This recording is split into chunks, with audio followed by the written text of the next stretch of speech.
नमस्कार साथियों, आप सभी का स्वागत है आपके अपने YouTube चैनल कॉम्प्लेक्स वार स्टडी हब में।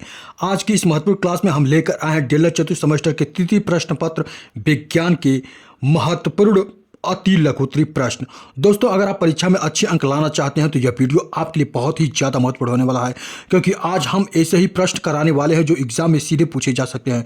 तो वीडियो को पूरा अंत तक जरूर देखिए। अगर चैनल पर नए हैं तो अभी तुरंत सब्सक्राइब कर लीजिए, और अगर वीडियो पसंद आए तो एक प्यारा सा लाइक जरूर करें, ताकि आपके ऐसे ही लाइक से हमें महत्वपूर्ण वीडियो लाने की प्रेरणा मिलती है। तो चलिए दोस्तों, बिना देरी किए हुए, बिना समय गवाए हुए हम लोग शुरू करते हैं आज की शानदार क्लास।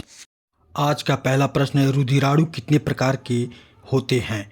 रुधिराणु 3 प्रकार का होता है, लाल रुधिराणु, श्वेत रुधिराणु और रुधिर प्लेटलेट्स। रुधिर का कार्य बताइए। रक्त का थक्का बनाना, O2, CO2 एवं पचे हुए भोजन, उत्सर्जी पदार्थ तथा हार्मोन्स का संवहन करना, शरीर के ताप का नियंत्रण करना, शरीर की बीमारियों से रक्षा करना। रुधिर बैंक किसे कहते हैं? रुधिर बैंक वह बैंक है जिसमें रुधिर आधान हेतु एकत्रित करके भविष्य के लिए रखा जाता है तथा जरूरत पड़ने पर रोगी व्यक्ति को रुधिर चढ़ाया जाता है। समय समय पर सरकार व समाज सेवी संस्थाएं रक्तदान के लिए रक्तदान कैंप लगाती हैं। मनुष्य के शरीर में कितना प्रतिशत रुधिर शरीर के भार का होता है? मनुष्य के शरीर में लगभग 7 से 8% रुधिर शरीर के भार का होता है। चुंबकीय बल रेखाओं की 2 प्रमुख विशेषताएं लिखिए। ये हमेशा बंद लूप बनाती हैं। ये हमेशा नॉर्थ से साउथ की ओर जाती हैं। 1 एम्पियर से क्या तात्पर्य है, लिखिए। 1 एम्पियर 1 सेकेंड में प्रवाहित होने वाले 1 कूलाम आवेश की मात्रा होती है। सर्वाहारी जंतु किसे कहते हैं? जो मांसाहारी व शाकाहारी दोनों प्रकार का भोजन कर लेते हैं उन्हें सर्वाहारी जंतु कहते हैं।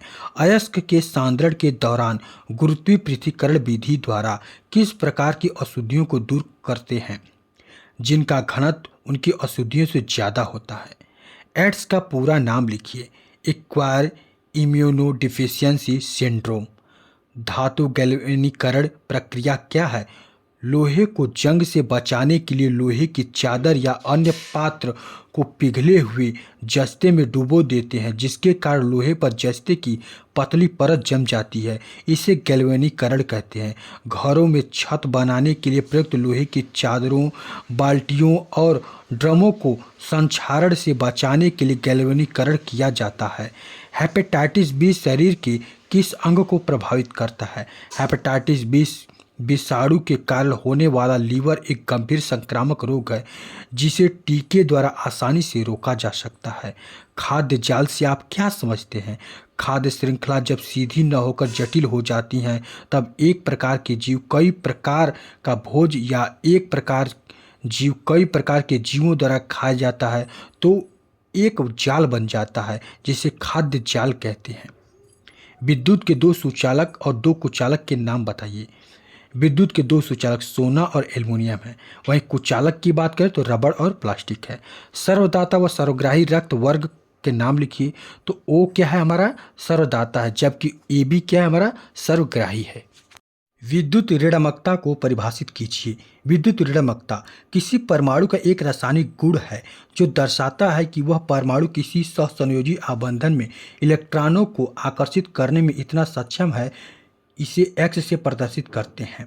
मानव के रक्त वर्ग के प्रकार तथा उसमें पाए जाने वाले प्रतिजन और प्रतिरक्षी को भी लिखिए। मानव में 4 प्रकार के रक्त वर्ग होते हैं, blood group A, blood group B, blood group AB, blood group O। प्रतिजन A और B दोनों होते हैं, प्रतिरक्षी AB कोई नहीं। विद्युत धारा किसे कहते हैं? इसका मात्रक क्या है? विद्युत धारा आवेश प्रवाह की दर को विद्युत धारा कहते हैं। आवेश प्रवाह की दर को ही क्या कहते हैं? विद्युत धारा कहते हैं। इसका SI मात्रक क्या होता है? एम्पियर होता है। खनिज तथा अयस्क से क्या अभिप्राय है? खनिज धातुओं के वे ठोस यौगिक जो प्रकृति में पाए जाते हैं उन्हें खनिज कहते हैं, जैसे NaCl, KCl, CaCO3। अयस्क उन शैलों को अयस्क कहते हैं जिनसे वे खनिज हो, जिनमें कोई धातु आदि महत्वपूर्ण तत्व हों।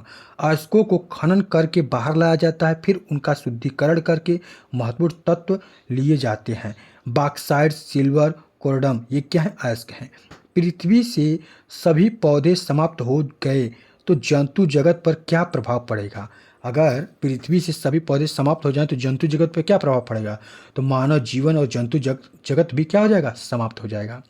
रुधिर रक्त वर्ग कितने प्रकार का होता है? तो 4 प्रकार का होता है। ए बी, ए बी ओ।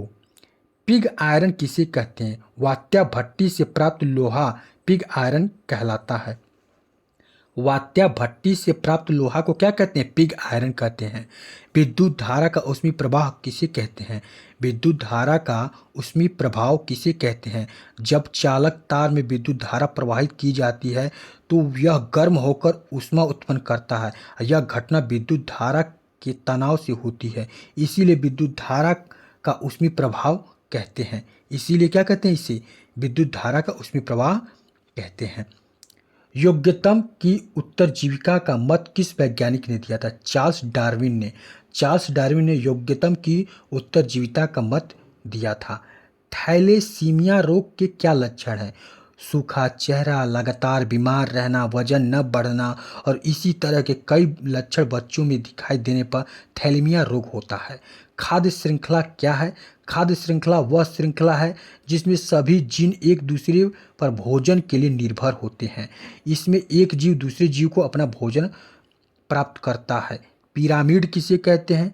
पारितंत्र के समस्त जीवों को उनकी संख्या, जीवभार तथा ऊर्जा के आधार पर ग्राफिक प्रदर्शन करना ही पिरामिड कहलाता है। प्राथमिक उपचार किसे कहते हैं? जब व्यक्ति के चोट लगने पर या किसी रोगी की तबीयत बिगड़ने पर अप्रशिक्षित व्यक्ति, मतलब जिसे इसकी जानकारी न हो, के द्वारा सीमित एवं त्वरित किया गया उपचार ही क्या कहलाता है? प्राथमिक उपचार कहलाता है। अयस्क से आप क्या समझते हैं? वे खनिज पदार्थ जिनसे धातुओं का सरलता से निष्कर्षण किया जा सके अयस्क कहलाते हैं। समजात अंग किसे कहते हैं साथियों? उदाहरण सहित स्पष्ट कीजिए। वे अंग जो संरचना में तो समान होते हैं परंतु कार्य में भिन्न भिन्न होते हैं समजात अंग कहलाते हैं। जैसे चमगादड़ के पंख, घोड़े की टांग, बिल्ली का पंजा की मौलिक रचना समान होती है, भ्रमण की विकास भी समान होता है परंतु सभी के कार्य क्या होते हैं? अलग अलग होते हैं। विद्युत धारा अदिश राशि है क्यों? स्पष्ट कीजिए। आवेशित कणों के प्रवाह की दिशा से परिभाषित होती है, इसीलिए इसे अदिश राशि कहते हैं। HIV पॉजिटिव व्यक्तियों का पता लगाने के लिए किस परीक्षण को कराया जाता है? तो HIV viral load test. HIV viral load test. चुंबकीय क्षेत्र क्या है? चुंबक के चारों ओर का वह क्षेत्र जिसमें चुंबक के प्रभाव का अनुभव किया जाता है चुंबकीय क्षेत्र कहलाता है। क्या कहलाता है? चुंबकीय क्षेत्र कहलाता है। आवेश का मात्रक क्या है? एकांक आवेश किसे कहते हैं? आवेश का मात्रक कूलाम है। एकांक आवेश वह आवेश है जो अपने से 1 मीटर की दूरी पर निर्वात में रखे अपने बराबर के समान आवेश 9 × 10⁹ न्यूटन के बल से प्रतिकर्षण करता है। ओम के नियम को परिभाषित कीजिए तथा प्रतिरोध व विद्युत में संबंध भी लिखिए। प्रतिरोध के साथ विभवांतर V का स्रोत लगाने पर उसमें विद्युत धारा एक प्रवाहित होती है। ये तीनों राशियां ओम के नियम को पालन करती हैं। V = IR। आवर्त और वर्ग से आप क्या समझते हैं? आवर्त क्या है? तत्वों के परमाणु भार में वृद्धि क्रम में क्रमबद्ध करने पर क्षैतिज कतार में प्राप्त होती हैं, जिन्हें आवर्त कहते हैं। आवर्त नियम के अनुसार तत्वों को परमाणु भार के वृद्धि क्रम में क्षैतिज कतार में सजाने पर समान गुण वाले तत्व को ही ऊर्ध्वाधर काल में उपस्थित रखते हैं तो इन्हें वर्ग कहते हैं। मतलब वर्ग को ऊर्ध्वाधर रखते हैं और आवर्त को क्षैतिज रखा जाता है। सिंपल सी बात है। खनिज एवं धातु से आप क्या समझते हैं? भूपर्टी में प्राकृतिक रूप से जो तत्व या यौगिक पाए जाते हैं खनिज कहलाते हैं। ऐसे तत्व जो इलेक्ट्रॉन को त्याग कर धनात्मक प्राप्त करते हैं वे धातु कहलाते हैं। एलिसा परीक्षण क्या है? डायरेक्ट एलिसा तकनीक एक परीक्षण है जिसमें एक एंजाइम लेवल एंटीबॉडीज का उपयोग सॉल्यूशन घोल में उपस्थित एनालॉइड से बाइंड होने के लिए करते हैं। एक बार बाइंड होने पर एंजाइम लेवल एंटीबॉडीज रंग बदलने के लिए सबस्ट्रेट के साथ रिजेक्ट कर सकती हैं तो एनालॉइड की मात्रा का पता करने में सहायक होती हैं। आवेश विभवांतर कार्य का संबंध बताइए। विभवांतर बराबर होता है कार्य बटा के आवेश, यानी V = W/Q। मेंडलीव के आवर्त के कोई 3 दोष बताइए। तो मेंडलीव के आवर्त की सारणी में 3 आपको दोष बताना है। हाइड्रोजन को क्षार धातु तथा हैलोजन जैसे दोहरे व्यवहार के कारण दोनों वर्गों में रखा गया। समस्थानिकों का कोई स्थान नहीं है। समान गुण वाले तत्वों को अलग अलग रखा गया। CuHg Ag titanium. विद्युत ऋणात्मकता किसे कहते हैं? किसी तत्व परमाणु की वह क्षमता जिससे वह साझेदारी की इलेक्ट्रॉन जोड़ी को अपनी ओर खींचती है, उसे विद्युत की ऋणात्मकता कहते हैं। क्या कहते हैं? विद्युत की ऋणात्मकता कहते हैं। स्थिर विद्युत आवेश क्या है? पदार्थों को परस्पर रगड़ने से उस पर जो आवेश की मात्रा संचित रहती है उसे स्थिर विद्युत आवेश कहा जाता है। आवेश को Q से प्रदर्शित करते हैं। आवेश कितने प्रकार के होते हैं? तो फ्रैंकलिन के अनुसार आवेश 2 प्रकार के होते हैं, धनात्मक आवेश और ऋणात्मक आवेश। आवेश के आकर्षण तथा प्रतिकर्षण से आप क्या समझते हैं? समान प्रकार के आवेश क्या करते हैं? एक दूसरे को प्रतिकर्षण करते हैं, जबकि विपरीत आवेश के मध्य क्या होता है? आकर्षण होता है। आवर्त सारणी में दुर्लभ मृदा लैंथेनाइड्स के परमाणु क्रमांक लिखिए। आवर्त सारणी में दुर्लभ मृदा लैंथेनाइड्स 122 की परमाणु संख्या 57 से 71 के बीच है। आवर्त सारणी में इन्हें तृतीय समूह में रखा गया है। एड्स विषाणु के शरीर में संक्रमण होने से किस प्रकार की कोशिकाओं की कमी हो जाती है? एड्स विषाणु के संक्रमण से शरीर में CD4+ कोशिकाओं की कमी हो जाती है। रक्त जमने में फाइब्रिनोजेन की क्या भूमिका होती है? तब फाइब्रिनोजेन रक्त में पाया जाने वाला एक प्रोटीन है जिसकी आवश्यकता रक्त के थक्के के लिए होती है। ग्लाइकोप्रोटीन के रूप में वर्गीकृत फाइब्रिनोजेन यकृत में उत्पादित होता है और चोट लगने की स्थिति में घुलनशील फाइब्रिनोजेन एक प्रकार की संरचना बनाता है जो चोट पर आच्छादित हो जाता है। अयस्क के सांद्रण की क्यों आवश्यकता है? लिखिए। खानों से प्राप्त खनिजों में मिट्टी, पत्थर, सिलिका आदि अशुद्धियाँ पाई जाती हैं। खनिजों से इन अशुद्धियों को पृथक करना आवश्यक है। यह प्रक्रिया ही क्या कहलाती है? सांद्रण कहलाती है। सांद्रण की विधियाँ निम्न हैं, जैसे द्रवण चलित धुलाई, झाग प्लवन विधि, घनत्वीय विधि, विद्युत चुंबकीय विधि। ये सब क्या है? सांद्रण की प्रमुख क्या है? विधियाँ हैं। नेक्स्ट, किस रुधिर वर्ग को सर्वदाता तथा किस रुधिर वर्ग को सर्वग्राही कहते हैं? तो हमने अभी अभी करा था। ओ को क्या कहते हैं? सर्वदाता, और AB को सर्वग्राही कहते हैं। ऊर्जा का सबसे बड़ा स्रोत क्या है? तो ऊर्जा का सबसे बड़ा स्रोत क्या है? सूर्य है। पारितंत्र का कार्य बताइए। पारितंत्र में ऊर्जा का प्रवाह, खाद्य श्रृंखला एवं खाद्य जाल, पारिस्थितिकी पिरामिड। पारिस्थितिकी पिरामिड के खोजकर्ता कौन है? Charles Elton. कौन है? चार्ल्स एल्टन पारिस्थितिकी पिरामिड के खोजकर्ता हैं। पारिस्थितिकी पिरामिड कितने प्रकार का होता है? तो पारिस्थितिकी पिरामिड 3 प्रकार का होता है। जीव संख्या का पिरामिड, जीव भार का पिरामिड, ऊर्जा का पिरामिड। किस तत्व को मिट्टी के तेल में रखते हैं? तो सोडियम को कहाँ रखते हैं? मिट्टी के तेल में रखते हैं। किस तत्व की विद्युत ऋणात्मकता सबसे अधिक होती है? तो फ्लोरीन की विद्युत ऋणात्मकता सबसे अधिक होती है। मेंडलीव का आवर्त नियम बताइए।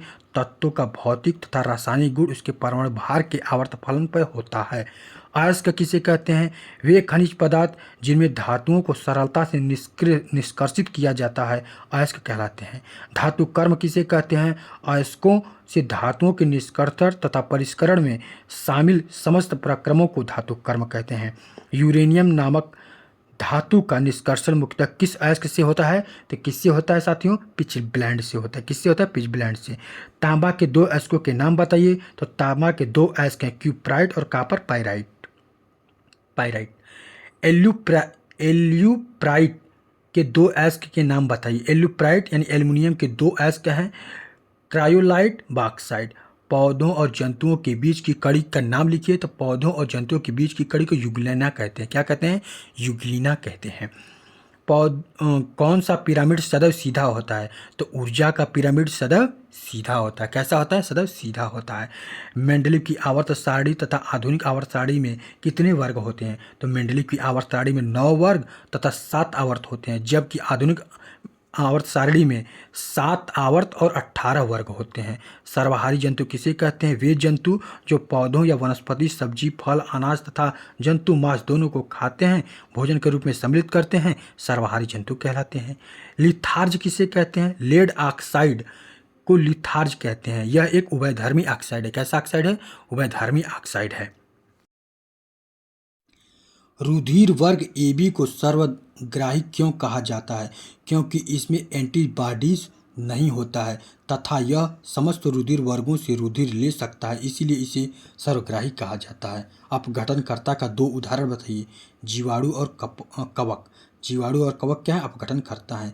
द्वितीय उपभोक्ता का उदाहरण दीजिए तो मेढक। उपभोक्ता किसे कहते हैं अगर पूछे तो उपभोक्ता वे होते हैं जो उत्पादक द्वारा बनाए गए भोज्य पदार्थ का उपभोग करते हैं, जैसे मेढक, टिड्डा, खरगोश, सर्प आदि। उपभोक्ता को मुख्यतः कितनी श्रेणियों में बांटा गया है? नाम लिखिए। तो उपभोक्ता को मुख्यतः श्रेणियों में बांटा गया है, प्राथमिक, द्वितीयक और तृतीयक उपभोक्ता। किसमें? प्राथमिक, द्वितीयक और तृतीयक उपभोक्ता में। पर्यावरण से क्या आशय है? पर्यावरण 2 शब्दों परि प्लस आवरण से मिलकर बना है, अर्थात हमारे चारों तरफ व्याप्त आवरण ही हमारा क्या है? पर्यावरण है। हमारे चारों ओर व्याप्त आवरण ही क्या है? पर्यावरण है। पारितंत्र शब्द का प्रयोग सर्वप्रथम किसने किया था? तो एजी टैंसले ने पारितंत्र शब्द का सर्वप्रथम प्रयोग किया था। पारितंत्र के कितने घटक होते हैं? पारितंत्र के 2 घटक होते हैं, जैविक घटक और अजैविक घटक। जैविक घटक किसे कहते हैं? पारितंत्र का वह घटक जिसके अंतर्गत सजीव चीजें आती हैं जैविक घटक कहलाता है, पेड़ पौधे, जीव जंतु आदि। अजैविक घटक किसे कहते हैं? पारितंत्र का वह घटक जिसके अंतर्गत निर्जीव आते हैं और जैविक घटक कहलाता है, ताप, दाब, सूर्य प्रकाश आदि। पारितंत्र किसे कहते हैं? पारितंत्र को पारिस्थितिकी भी कहा जाता है। इसके अंतर्गत जैविक एवं अजैविक घटक आते हैं। जैविक और अजैविक घटकों के पारस्परिक अथवा आंतरिक संबंध को ही पारितंत्र कहते हैं। रुधिर क्या है? रुधिर एक तरल संयोजी ऊतक है जो प्लाज्मा एवं रुधिराणु का बना होता है। रुधिर का पीएच मान 7.4 होता है, अतः यह कहा जाता है कि रुधिर क्षारीय विलयन है। एरिथ्रोब्लास्टोसिस फीटेलिस किसे कहते हैं? यदि पिता का रक्त RH+ हो तथा माता का रक्त RH- हो तो जन्म लेने वाले शिशु की जन्म से पहले गर्भावस्था में अथवा जन्म के तुरंत बाद मृत्यु हो जाती है। धातु का प्रमुख स्रोत क्या है? पृथ्वी की भूपर्टी। खनिज किसे कहते हैं? भूपर्टी में प्राकृतिक रूप से जो तत्व या यौगिक पाए जाते हैं वे खनिज कहलाते हैं। श्वेत रुधिराणु के कार्य लिखिए। तो शरीर की प्रतिरोधक क्षमता को बढ़ाना, रोगाणुओं और जीवाणुओं का भक्षण करना ही क्या है? श्वेत रुधिराणु के कार्य हैं। हीमोग्लोबिन की मात्रा कम होने से शरीर में कौन सा रोग होता है? तो हीमोग्लोबिन की मात्रा कम होने से रक्तप्लाह रोग होता है। कौन सा? रक्तप्लाह रोग हो जाता है। रुधिर प्लेटलेट्स का कार्य बताइए। रुधिर का थक्का बनाने की सहायता करता है। एंटीज एवं एंटीबॉडीज में अंतर बताइए। एंटीजन लाल रुधिर कणिका में होता है जबकि एंटीबॉडीज प्लाज्मा में पाया जाता है। रुधिर वर्ग ओ को सरलदाता क्यों कहते हैं? रुधिर वर्ग ओ को सरलदाता इसलिए कहा जाता है क्योंकि रुधिर वर्ग ओ में कोई एंटीजन नहीं होता है। यह सभी रुधिर वर्गों को रक्त दे सकता है। रक्त का थक्का बनाने में अनिवार्य प्रोटीन कौन सा है? फाइब्रिनोजन है। जैविक घटक को कितने भागों में बांटा गया है? जैविक घटक को 3 भागों में बांटा गया है, उत्पादक, उपभोक्ता, अपघटनकर्ता। उत्पादक किसे कहते हैं? उत्पादक के अंतर्गत समस्त प्रकार के हरे पेड़ पौधे आते हैं। उत्पादक वह होता है जो प्रकाश संश्लेषण की क्रिया के फलस्वरूप भोजन का निर्माण करता है, निर्माण स्वयं करता है। हरे पेड़ पौधे, नीला, हरा शैवाल आदि। रुधिर स्कंद में कौन सहायक होता है? रुधिर प्लेटलेट्स। हीमोग्लोबिन क्या है? कार्य बताइए। हीमोग्लोबिन वह रंजक है जिसके कारण रुधिर का रंग लाल होता है। हीमोग्लोबिन लाल रुधिराणुओं में पाया जाता है। मानव शरीर में ऑक्सीजन का संवहन हीमोग्लोबिन ही करता है। अच्छा लगा यह सेशन कमेंट करके हमें जरूर बताएं और इसे अधिक से अधिक बार देखें क्योंकि कल के एग्ज़ाम में बहुत ही ज़्यादा महत्वपूर्ण है और इसमें से अधिक क्वेश्चन आने की संभावना है, इसलिए आप इसे ज़रूर देखिए क्योंकि आपके एग्ज़ाम के लिए बहुत ज़रूरी है। तो चलिए हम नेक्स्ट वीडियो में मिलते हैं एक नए मॉडल पेपर के साथ। तब तक के लिए आप सभी को धन्यवाद। राधे राधे, जय Shri Krishna, best of luck.